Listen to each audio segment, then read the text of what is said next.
350 milliards, c'est le chiffre d'affaires d'Alphabet sur la dernière année fiscale, avec un bénéfice net de 100 milliards. Aujourd'hui, je vais vous montrer pourquoi Alphabet est l'un des investissements les plus sous-évalués de la décennie. Salut les gars, bienvenue sur la chaîne Real Talk. Aujourd'hui, on va parler d'Alphabet, maison mère de Google. Le titre a fortement monté ces derniers temps. On va voir pourquoi. Et surtout, est-ce que c'est un pari pertinent pour l'avenir? Ce qu'on peut voir sur le graphique, c'est que le titre est en forte hausse depuis les tarifs de Trump, depuis mai.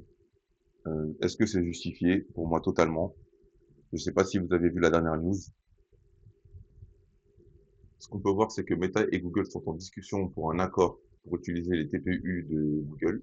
C'est une très bonne nouvelle parce que si Google arrive à se placer en tant qu'alternative d'NVIDIA, ça peut rapporter très gros dans les poches de Google. Vous savez, les délais pour avoir des puces Nvidia sont très longs, les prix sont très chers et il y a souvent des pénuries. Si les entreprises qui font des modèles IA peuvent avoir des puces accessibles immédiatement, Google rend l'accessibilité à ces puces TPU via son cloud. Pourquoi tout à l'heure je vous dis que c'est une très bonne nouvelle? Parce que si les entreprises veulent utiliser les TPU de Google pour entraîner leur modèle, ils sont obligés de passer par le cloud, ce qui contribuera fortement à la croissance du cloud de Google. Si Google arrive à tirer beaucoup de clients, ce qui est déjà le cas, hein, quand vous voyez les résultats d'Alphabet, vous voyez qu'il y a beaucoup d'entreprises qui viennent sur le cloud pour les services IA. Et justement, avec Gemini 3 qui a fait d'énormes progrès par rapport à sa version antérieure, ce qu'on sait, c'est que Google a énormément utilisé ses TPU pour améliorer son modèle. Je ne vais pas dire totalement, hein. Ils ont aussi beaucoup de puces Nvidia, faut pas se leurrer. Mais apparemment, il a grandement été amélioré avec les TPU de Google, ce qui attire toutes les entreprises qui développent des modèles. Ce qu'il faut savoir, c'est que les TPU d'NVIDIA, ils sont très généralistes. C'est des puces qui sont extrêmement performantes, mais très polyvalentes. Les TPU de Google, elles sont faites exprès pour entraîner les modèles. C'est un truc qui est très spécifique pour pour l'IA, justement. Donc, c'est pour ça que aujourd'hui, vous avez des entreprises comme Meta qui se disent, bon, bah, si c'est bloqué avec Nvidia, on n'arrive pas à avoir des puces chez eux, bah, pourquoi pas se tourner vers Google. C'est un peu la honte quand même pour AMD. AMD qui est sur le même segment, des semi-conducteurs pour l'IA. Et on voit qu'ils sont totalement écartés. C'est vraiment fort ce qu'a fait Google. Parce que si c'est vraiment vrai, avec ces TPU qu'ils ont vraiment entraîné majoritairement Gemini 3 avec les TPU, c'est vraiment très impressionnant. Je voulais vous montrer aussi l'image de Nano Banana que j'ai vue. Et là, regardez. Là, ce qu'on voit, c'est que Nano Banana classique, on peut distinguer quand même que c'est de l'IA. Je sais pas si vous voyez super bien. Excusez-moi, j'ai pris une photo comme ça, mais j'essaie de rapprocher un peu. Mais ce qu'on peut voir, c'est que la photo, dès qu'on la voit, en fait, bon, il y a quelques années, on aurait pu douter, mais aujourd'hui, on voit tout de suite que c'est de l'IA. Regardez, s'il vous plaît, la photo à droite. Et ça a été fait avec Nano Banana Pro, la dernière version de Nano Banana qui est sur Gemini 3. Et les gars, la première fois que j'ai vu cette photo, on me l'a montré en fait, on m'a dit entre les deux photos, laquelle est utilisée par l'IA. Moi, j'ai dit bah celle de gauche logiquement. Elle m'a dit non, il y a aussi celle de droite. C'est là qu'en fait on voit les progrès énormes parce qu'en fait on peut voir qu'aujourd'hui la différence avec la réalité est vraiment, enfin moi personnellement je la vois pas. Je pense qu'il y a certaines personnes qui peuvent le voir, mais regardez, avant, pour décrypter une photo qui était faite par l'IA, on regardait souvent les doigts. Là, regardez la main. La main, elle est presque parfaite. Après, peut-être au niveau de la manche, je dirais qu'il y a, et encore, franchement, les gars, faut vraiment y aller, faut vraiment y aller, quoi. Donc, voilà, quoi. Les gars, on peut voir vraiment que le progrès est vraiment, incroyable, clairement. Pour ce qui est de l'action, Google est ma première position. Franchement, les gars, avec tout ce que je vois en ce moment, je pense que ça va le rester. Moi, je peux vous montrer mon porte-monnaie tout de suite, hein. Il a un petit peu bougé. J'avais du Mercado Libre que j'ai vendu. J'avais du Amazon aussi que j'ai vendu. J'ai renforcé quelques actions et j'ai acheté du Broadcom. J'ai acheté du Broadcom et franchement, bon coup de ma part parce que je l'ai acheté il y a à peu près une semaine et il a déjà fait 17%. Donc, c'est très bien. Et ce qu'on peut voir, c'est que Google, j'en suis à 82%. Si on prend la performance vraiment réelle, je suis plus aux alentours des 100%. Pourquoi? Parce que là, vous pouvez voir que mon PRU est à 162 et que le titre est à 320. Qu'est-ce qui s'est passé? C'est qu'en fait, quand j'ai acheté pour la première fois certaines actions, le dollar était très haut. Et du fait que le dollar a dévissé un petit peu, eh ben, du coup, ça s'est reflété sur les titres. Et c'est pour ça que je suis pas aux alentours des 100%. Quand là, par exemple, quand vous calculez les PRU de certaines entreprises et que vous voyez, par exemple, Nvidia, Je crois qu'NVIDIA, je l'avais acheté aussi à...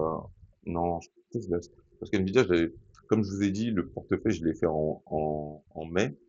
Excusez-moi, je m'en rappelle plus. Mais en tout cas, je sais que c'est la baisse du dollar qui a fortement contribué à... Enfin, fortement. J'abuse un petit peu, mais qui a un petit peu terni les performances. Je voulais vous parler aussi un petit peu de Broadcom. Broadcom qui a aussi profité du rallye de Google. Pourquoi? Parce que c'est Broadcom qui a la conception avec Google pour les TPU. Ils ont un partenariat depuis, il me semble, une dizaine d'années. C'est pour ça que quand on a vu que les puces TPU avaient fortement intéressé les autres entreprises, bah, que le titre avait augmenté parce que plus la demande est élevée et plus Google aura besoin de TPU. Et plus ils ont besoin de TPU, et bah, plus ça rapporte aussi de l'argent à Broadcom, vu qu'ils sont associés pour la conception des TPU. Il faut qu'on parle aussi de TSMC. Bon, là, j'ai pas de page ouverte de TSMC. Vous voyez toutes les puces comme Nvidia, bah, les TPU de Google, les puces de AMD, bref, tout ce qui se fait de mieux en termes de puces semi-conducteurs, c'est le même fabricant qui les fait. C'est TSMC. Ils ont un monopole assez intéressant et moi, je pense que, vu la valorisation du titre aujourd'hui, ça serait pas déconnant de mettre des billes dessus. Et c'est vrai que TSMC, par rapport à la valeur qu'elle apporte, elle est, on peut le dire, hein, sous-valorisée. Pourquoi? Parce que avec les conflits géopolitiques avec la Chine, parce que TSMC est situé à Taïwan, vous le savez, c'est dans le nom de l'entreprise, donc voilà, c'est logique. Mais TSMC est situé à Taïwan et tout le monde le sait que la Chine veut envahir Taïwan. C'est dans les projets de la Chine. Et du coup, ça fait que le titre est affecté pour, bah en fait, pour rien, les gars. Parce que quand on réfléchit, si Taïwan tombe, le monde entier il tombe en fait.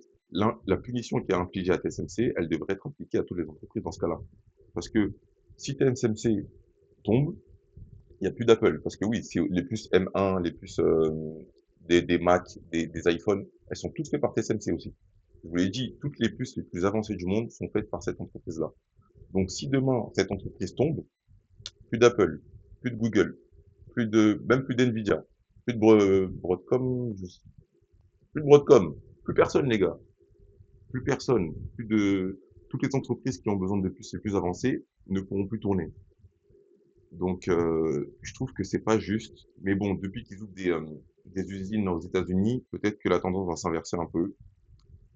Mais si j'avais un choix d'action à faire en ce moment, ça serait si Google tombe un petit peu, je prendrais du Google. Mais là, les gars, si vous avez un petit peu de capital, c'est pas un conseil en investissement, hein. Allez faire vos propres choix. Mais moi, je trouve quand même que TSMC, c'est très intéressant en ce moment. Je peux vous parler aussi bah, du reste de l'entreprise d'Alphabet, parce que parce qu'Alphabet, c'est pas que ça, c'est pas que l'IA. Et ça, ce qui est bien, c'est que comparé aux autres entreprises qui sont dans l'IA, Google est très diversifié. Je dirais même que des 7 magnifiques, Google, c'est la plus diversifiée d'entre toutes. Et ce qui est bien, c'est que Google, quand vous regardez vraiment bah, sa structure, elle est pratiquement leader sur tout ce bah, sur tout ce qu'elle fait. Bah, Google Search, on va commencer par Google Search, 90% de monopole, ils sont leaders. YouTube, les gars, YouTube, c'est phénoménal, hein. Franchement, imaginez juste si YouTube se serait valorisé comme une entreprise seule, vraiment à part d'Alphabet. YouTube, ça aurait une valorisation énorme, les gars. Mais bon, on va pas en parler, mais moi, je trouve que YouTube, c'est quelque chose de... Tiens d'ailleurs, est-ce que vous savez que sur YouTube, 500 heures de vidéos sont uploadées chaque minute sur la plateforme? Quand j'ai vu ça, c'est incroyable. Vous avez Android, Android qui est le système d'exploitation le plus utilisé au monde sur les smartphones. Vous avez aussi Android Automotive.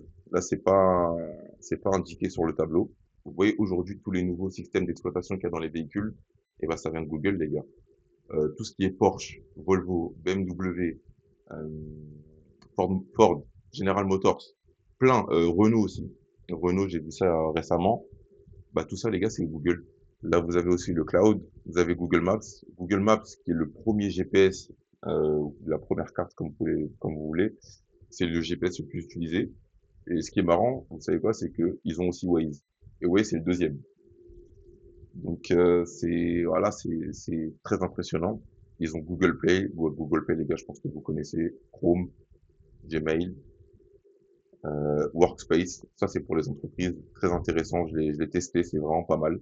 En vrai, dans beaucoup de produits qu'on voit, ils ont réussi à très bien intégrer l'IA. Dans Workspace, quand vous prenez un abonnement Workspace pour votre entreprise, bah, vous avez accès à des services IA, en fait.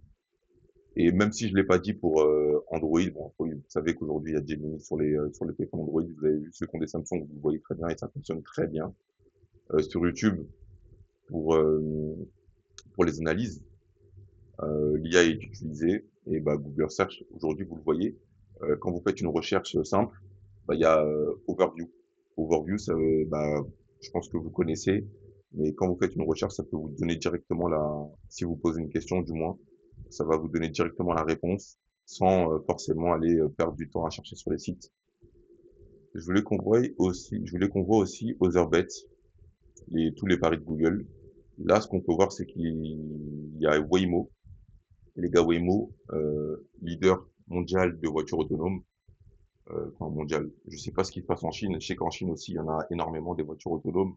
Mais de ce qu'on sait, vraiment le truc le plus avancé et vraiment, je dirais même pas testé parce que c'est déjà actif.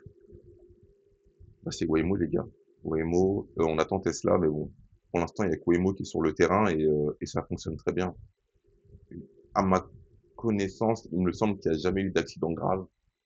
Donc c'est très encourageant et il y a ils sont en forte croissance, en très forte croissance. Je sais pas si vous l'avez vu, mais il y a régulièrement des nouvelles villes qui sont testées par Waymo pour pouvoir les exploiter. Verily, ça c'est la santé les gars, ils sont à la santé. Bah Calico pareil, recherche sur le vieillissement, laboratoire. Donc ce qu'on peut voir c'est que Alphabet aussi est fortement impliqué dans la santé. Il y a DeepMind, bah DeepMind qui est avec Google IA, qui est le labo d'intelligence artificielle. C'est bah Gemini, c'est eux les gars, hein. C'est eux. Il y a Wing. Je sais pas si vous avez vu Wing. J'ai découvert ça récemment. C'est livraison par drone. Et ça aussi, pareil que Waymo, ça aussi, les gars, c'est déjà actif. Livraison par drone. Bah, Google Fiber, c'est bah, Google qui fait passer des câbles de fibre pour Internet, pour des réseaux fibres. Les gars, ce qu'on peut voir sur cette image, c'est que, bah, comme je vous l'ai dit, Google est extrêmement diversifié. Enfin, du moins Alphabet. Alphabet est extrêmement diversifié. Et ils sont sur tous les paris d'avenir. Tous les paris d'avenir, ils sont dessus. Ah oui, j'ai oublié de vous parler aussi de la cybersécurité. La cybersécurité qui est un enjeu majeur en ce moment. Comme vous voyez, il y a beaucoup d'entreprises qui se font pirater leurs données par des pirates et ça leur coûte très cher. Ça leur coûte très très cher. Sachant que, bon, c'est pas écrit dessus, mais Google a fait une acquisition, excusez-moi, de Wiz pour 32 milliards, les gars. Vous imaginez la somme? 32 milliards pour renforcer la cybersécurité de son cloud et de ses services IA. Donc ça aussi, ça peut intéresser les entreprises d'avoir une plateforme cloud qui est vraiment très sécurisée. Je sais pas si vous avez vu, mais ces derniers temps, il y a eu beaucoup de bugs avec les clouds d'Amazon et pareil aussi pour celui d'Azure. Azure, c'est Microsoft pour ceux qui savent pas. Pour l'instant, GCP, aucun problème. Donc on va espérer que ça continue comme ça, mais c'est très encourageant. Et ouais, comme je vous le disais, Google est vraiment sur tous les paris d'avenir. En fait, c'est les meilleurs aujourd'hui dans ce qu'ils font, hein. Dans leur domaine, c'est les meilleurs aujourd'hui et ils sont très avancés pour l'être aussi demain. Donc, franchement, les gars, euh, si vraiment j'avais une action à choisir pour les 10 prochaines années, ce serait clairement Alphabet, sans hésitation. Sans hésitation, on peut en débattre. D'ailleurs, si vous n'êtes pas d'accord, mettez-le en commentaire. Mais franchement, ce qu'ils ont réussi à faire, c'est vraiment très impressionnant. Et vraiment, si ils arrivent à rester sur cette dynamique et vraiment continuer à progresser comme ils le font sur l'IA. D'ailleurs, je ne sais pas si vous l'avez remarqué, c'est écrit ici, et là il y a le petit logo, mais cette image a été générée par Gemini. Donc, parce que j'ai essayé de chercher une image sur Google Images, j'ai pas trouvé ce que je voulais. Souvent, c'était enfin, des images qui dataient énormément, enfin énormément. C'est des trucs de 2020, 2019. Donc, j'ai demandé à Gemini de me faire une image et regardez ce qu'il m'a fait. Hop, nickel. Donc, voilà les gars. Si vous voulez qu'on parle des résultats et de chiffres sur la société, on peut le faire. Mettez-le moi en commentaire et je serais ravi de le faire parce que, en fait, Google, c'est, comme je vous l'ai dit, c'est ma plus grosse position. Donc c'est une entreprise que j'ai énormément analysée. Les résultats sont très bons, mais si vous voulez qu'on les décrypte ensemble, il y a aucun problème, on peut faire ça. Et sur ce, je pense qu'on a dit ce qu'il y avait à dire. Merci à vous. J'espère qu'on se reverra sur une prochaine vidéo. À plus.